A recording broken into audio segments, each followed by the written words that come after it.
Hi everyone, उम्मीद है आप सब अच्छे होंगे और आपकी LT grade mains writing exam की तैयारी भी अच्छी चल रही होगी। हम इस सीरीज़ में जो कि लिटरेरी फॉर्म की है, अभी तक बैलेड, सोनेट और ode, Horatian ode, Pindaric ode, और अगर सोनेट्स की बात करें तो उसमें अपन पेट्रार्कन ओड, शेक्सपियरियन ओड, इन सभी की बात कर चुके हैं।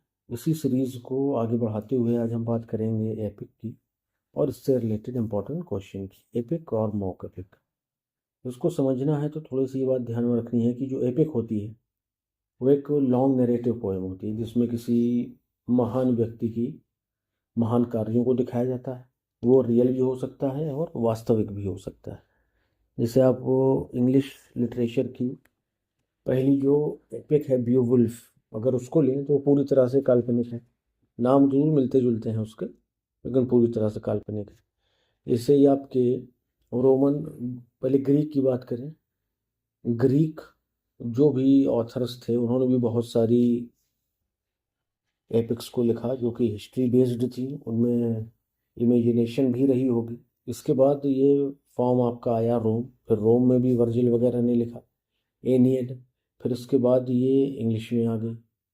ठीक है, तो जो एपिक है उसका मेन जो फार्मूला है वो क्या है? लॉन्ग नैरेटिव पोएम जो किसी महान व्यक्ति की महान कार्यों को दिखाती है, किसी ग्रेट हीरो के हीरोइक डीड्स को डिस्कस किया जाता है उसमें वर्स फॉर्म में। ये ध्यान रखना है अपन को। ठीक है, चलिए तो पहला क्वेश्चन है इसमें, discuss the key characteristics of epic poetry with reference at least to classical examples. और अच्छा क्वेश्चन है कि एपिक पोइट्री को डिस्कस करिए, उसकी कैरेक्टरिस्टिक्स को बताइए और एटलीस्ट कम से कम टू क्लासिकल एग्जाम्पल के साथ में, मतलब क्लासिकल एज की यानी रोमन और ग्रीक और रोमन जो भी एपिक रही उनमें से हम दो तीन एग्जाम्पल इनको दे दें। ये चाहते हैं। Explain the role of hero, the invocation of the muse. और हीरो के रोल को बताइए, इन्वोकेशन ऑफ द म्यूज बताइए कि इन्वोक क्यों किया जाता है किसी म्यूज को, देवी को। कब?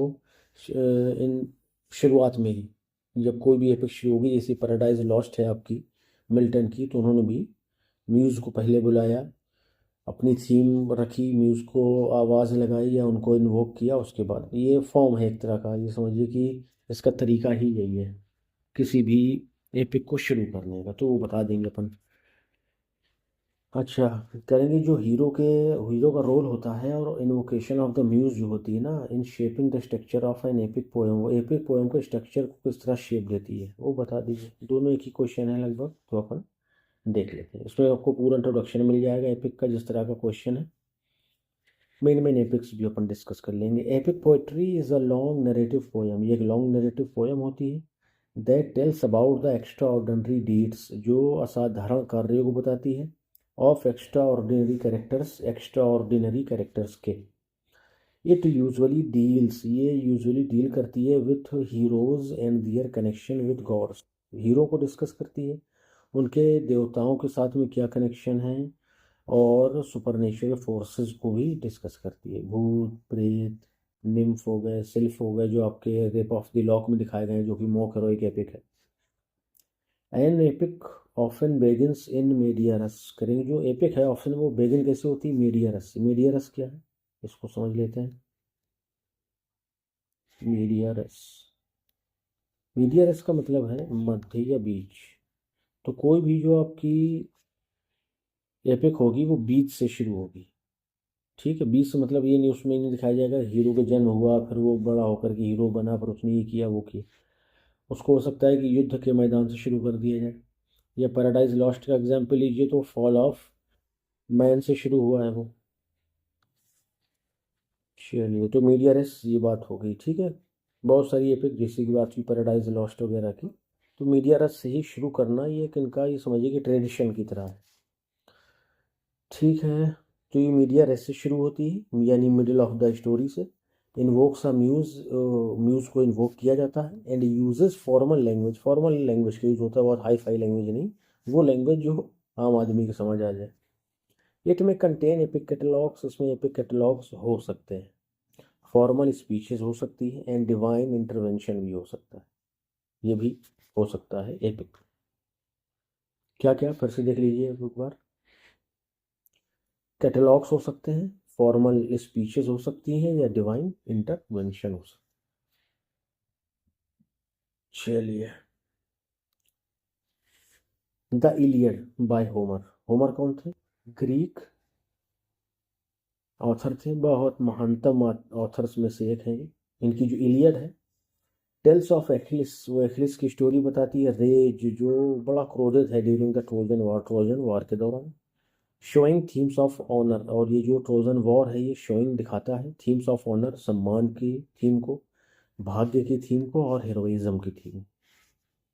द एनियड, जो एनियड है बाई वर्जिल, ये रोमन हो गए आपके। टेल्स द जर्नी ऑफ एनियस, वो एनियस की जर्नी को बताते हैं, टू फाउंड रोम, रोम को ढूंढने के लिए। फाइंड होना चाहिए भाई, फाउंडेड, अच्छा ठीक है, ये फाउंड हुआ, फाउंडेड वाला है, स्थापित करने वाला। ब्लेंडिंग मिथ, जिसमें मिथ भी है, हिस्ट्री भी है, और मोरल वैल्यूज़ को भी दिखाया गया है, किसमें? आपके वर्जिल में। और जो आपका इलियड है उसमें एखिलिस की स्टोरी को बताया गया है, बड़ा महान योद्धा है अपने समय का, ट्रोजन वॉर होता है उसमें, जो है इसके शायद किसी करीबी को भाई है या भांजा भतीजा ऐसे ही कुछ है, उसको जब ट्रोजन का प्रिंस मार देता है। हम्म, अच्छा, इससे पहले क्या होता है कि ये बीच से युद्ध छोड़ देता है कि नहीं मैं नहीं लड़ूंगा, सेना से अलग हो जाता है। लेकिन इसके साथ में जो उसका भाई या कोई रिश्तेदार था, वो इसी के भेष में चला जाता है लड़ने, सेना, ताकि सेना को जो है जोश आए और वो कस अच्छे से लड़े और जीत हासिल करे। क्या होता है कि प्रिंस ऑफ ट्रॉय इसको मार देता है, ट्रोजन, ठीक, ट्रॉय का वो जो प्रिंस है। मारने के बाद जब अखिलीस को पता चलता है ना, फिर वो उतरता है, वो फिर नक्शा बदल देता है पूरे युद्ध का। मूवी है इसके ऊपर इसी नाम से, एखिलिस, नहीं, ट्रोजन वॉर है शायद, या ट्रॉय है, ऐसे कुछ नाम से, हॉलीवुड की मूवी है। दीज वर्क्स रिफ्लेक्ट, ये वर्क जो है रिफ्लेक्ट करते हैं क्या? कल्चरल आइडियाज़ को, सांस्कृतिक विचारों को, ऑफ दियर सोसाइटीज़, उनके समाज के। एंड प्रिजर्व, और प्रिजर्व रखते हैं दियर लेजेंड्स, अपने लेजेंड्स को, फॉर फ्यूचर जनरेशंस, आने वाली पीढ़ियों के लिए। इन एपिक पोइट्री, और एपिक पोइट्री में क्या होता है, the hero is a central figure, hero जो है वो सेंट्रल फिगर होता है, who represents the values of their culture, जो अपने कल्चर की वैल्यूज़ को प्रेजेंट करता है। द हीरोज जर्नी, और जो हीरो की जर्नी है उस एपिक में, challenges and victories from the main structure of the poem. Hero की उसमें जर्नी को भी, वैल्यूज ऑफ, ठीक है, यहाँ से हो गया। द हीरोज जर्नी, जो हीरो की जर्नी है ना, उसमें कई सारे चैलेंजेस आते हैं, बहुत सारी जीत दिखाई जाती है उस जर्नी के दौरान। Form the main structure of the poem, इसी से स्ट्रक्चर बनता है पोएम का, मेन जो स्ट्रक्चर है। द हीरो, और जो हीरो है, ऑफन अंडर गोज, वो बर्दाश्त करता है फिजिकल, शारीरिक भी, और मोरल ट्रायल्स, और नैतिक इम्तिहान भी या टेस्ट भी। रिटर्निंग टू ट्रांसफॉर्म, ट्रांसफॉर्म होने के लिए। जैसे कि इन पैराडाइज लॉस्ट में मिल्टन प्रेजेंट्स गॉड, मिल्टन ने प्रेजेंट किया है गॉड को एज द ट्रू हीरो, सच्चे हीरो के तौर पर, बट लेकिन मेनी रीडर्स सी सैटन, बहुत सारे रीडर जो हैं वो सैटन को मानते हैं the main hero in the early books, शुरुआती किताबों में, यानी बुक फर्स्ट और सेकंड में। और ये किसने माना है? विलियम ब्लैक, विलियम ब्लैक, जो कि एक रोमांटिक क्रिटिक और पोएट थे। इन्होंने कहा है कि Milton is in devil's party without knowing it, कि मिल्टन जो है वो शैतान की तरफ है बिना अनजाने में ही। और उन्होंने, और जो हीरो है इसका पैराडाइज लॉस्ट का, वो सैटन है। चलिए, विलियम ब्लैक के नाम ध्यान रख सकते हैं आप।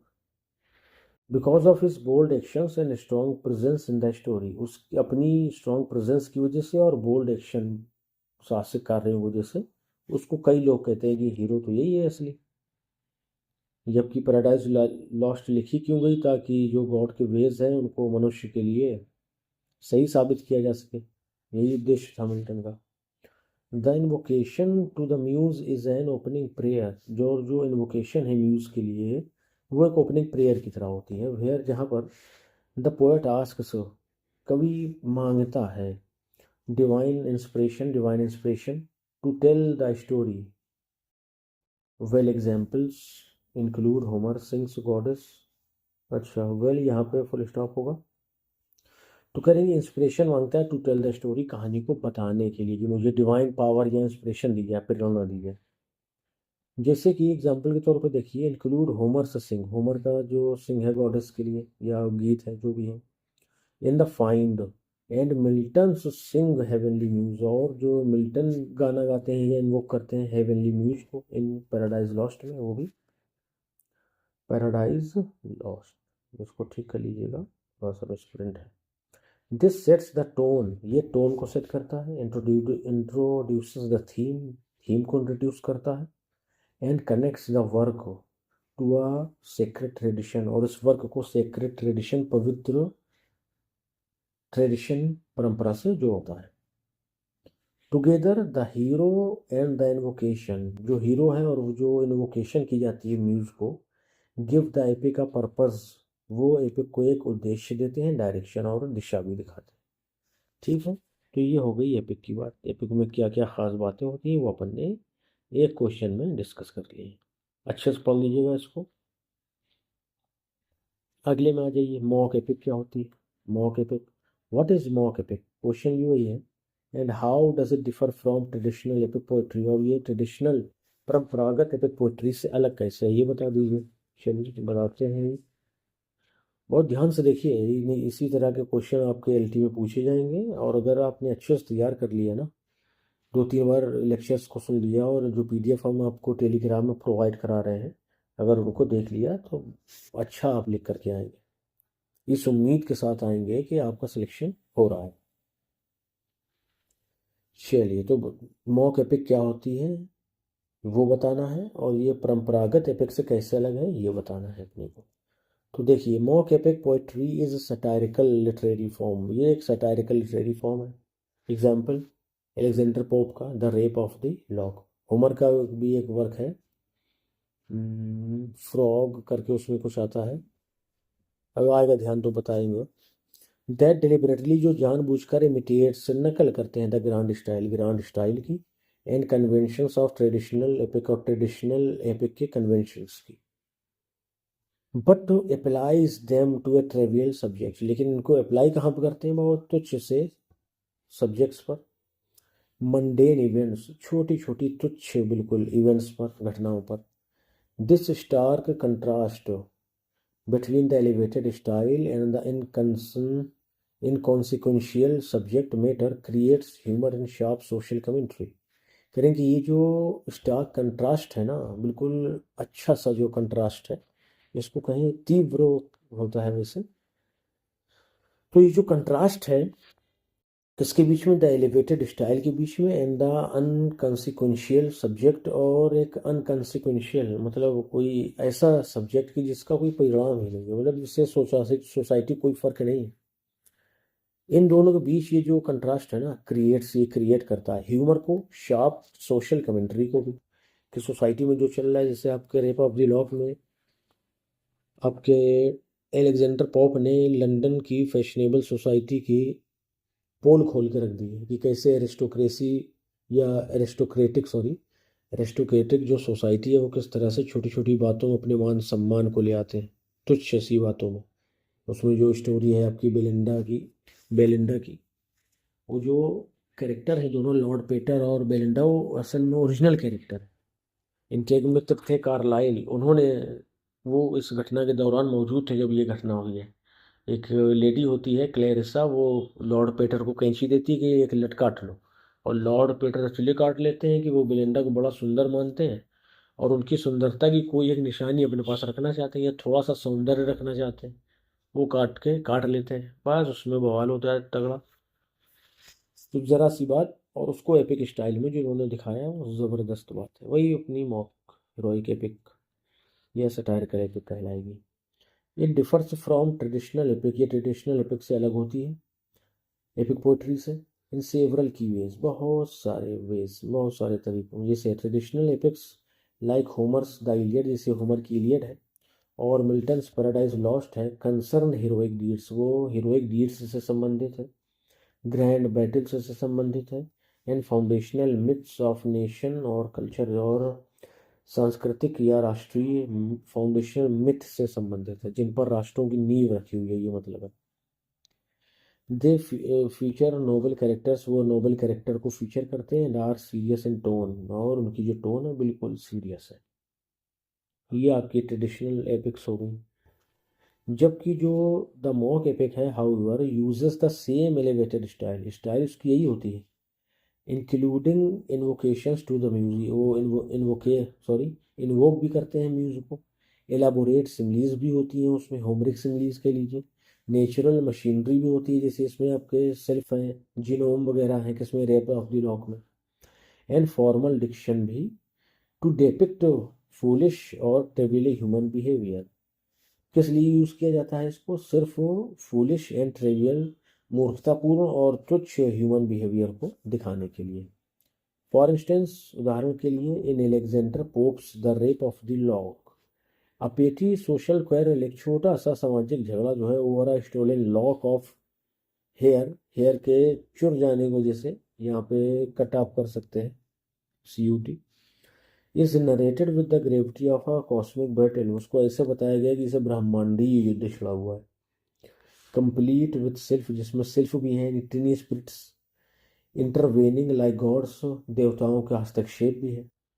अनदर एग्जाम्पल, एक और एग्जाम्पल अब ले लीजिए, डॉन ड्राइडेंस मैकफिलिकनो, ये भी एक हेरोइक एपिक है, विच जो uses the epic structure, epic structure को तो यूज करती है, to crown a poet, poet को क्राउन करने के लिए, as the king of dullness, आलस के राजा के तौर पर, making a literary insult monumentally hilarious, और ये जो लिटरेरी इंसल्ट है मोनुमेंटली हिलेरियस बन जाती है, बहुत ज़्यादा मज़ेदार, हंसने काबिल।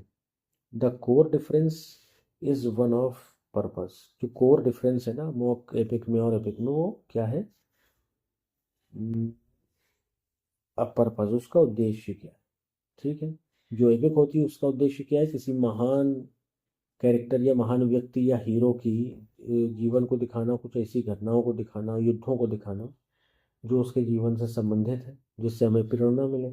और जो आपकी मौके पे है उसमें किसी छोटी बात को बढ़ा चढ़ा करके बताया जाता है कि उसमें आप लोग से लोट पोट हो जाइए पढ़ते पढ़ते। देखिए, वन एम्स टू ग्लोरीफाई, जो एपिक फॉर्म है वो ग्लोरीफाई करने के लिए या ग्लोरीफाई करता है, उसका ये उद्देश्य है। द अदर टू रेडिक्यूल, और जो दूसरा है उसका मतलब है मजाक उड़ाना, जो मॉक हेरोइक एपिक है वो है मजाक उड़ाने के लिए, और जो एपिक है ट्रेडिशनल एपिक या एपिक, वो ग्लोरीफाई करने के लिए। ठीक है भाई, तो ये दो क्वेश्चन हो गए हमारे एपिक से संबंधित, एक तो आपका एपिक से संबंधित हो गया ये वाला, ठीक है, और दूसरा हमारा हो गया मॉक एपिक से। ठीक है, अगर आप पहली बार विजिट कर रहे हैं चैनल पर तो आप चैनल सब्सक्राइब कर सकते हैं, और PDF अगर आप चाहते हैं तो टेलीग्राम चैनल को ज्वाइन कर सकते हैं। अगर आपको वहाँ PDF नहीं दिखती है तो आप मैसेज करिए, PDF आपको पहुँचा दी जाएगी। तैयारी में मत पीछे रहिए, बस कहने का मतलब ये है कि बराबर पढ़ते रहिए, लेक्चर्स को सुनते रहिए, पढ़ते रहिए, सुनते रहिए, तो आपकी तैयारी जो है बिल्कुल मजबूत हो जाए, कि अगर आप एग्ज़ाम में बैठे हैं तो फिर सीधे आपको GIC में एक चेयर मिले या एक पोस्ट मिले आपको बैठने के लिए। ठीक है, पोस्ट ज्वाइन करने के लिए और चेयर मिले बैठने के लिए। ठीक है भाई, तैयारी मजबूत रखिए, कोई भी किसी तरह का इशू है तो आप वो टेलीग्राम में संपर्क कर सकते हैं। और इसके अलावा जो हमारे और वीडियोस हैं, जो लेक्चर्स हैं, उनकी बाकायदा आपके हमारे चैनल पर क्या बनी प्लेलिस्ट बनी हुई है, वहाँ आप जाकर विज़िट करिए। सब कुछ आपको बिल्कुल सिस्टमेटिकली वहाँ पर देखने को मिलेगा, जिससे आपकी तैयारी आसानी से हो सके। और फिर से एक बार बता दें आपको कि टेलीग्राम आपको ज्वाइन करना है तो उसका लिंक डिस्क्रिप्शन में भी दे देंगे, उसको ज्वाइन कर लीजिए और PDF वगैरह अच्छे से पढ़िए और तैयार हो जाइए अपने एग्ज़ाम के लिए। 3 महीने बहुत कम समय है तैयारी के लिए, लेकिन कोशिश है अपनी कि अपन पूरा सिलेबस कवर कर लें क्वेश्चन आंसर के फॉर्म में। ठीक है, उसके बाद कुछ समय जो बचेगा लास्ट का 10 से 15 दिन, तो उसमें अपन कस के प्रैक्टिस करेंगे इंपॉर्टेंट क्वेश्चंस की, और भी फिर अच्छे अच्छे क्वेश्चन आपके सामने लाए जाएंगे इनके अलावा। ठीक है, चलिए मिलते हैं नेक्स्ट वीडियो में, till then bye bye, thank you.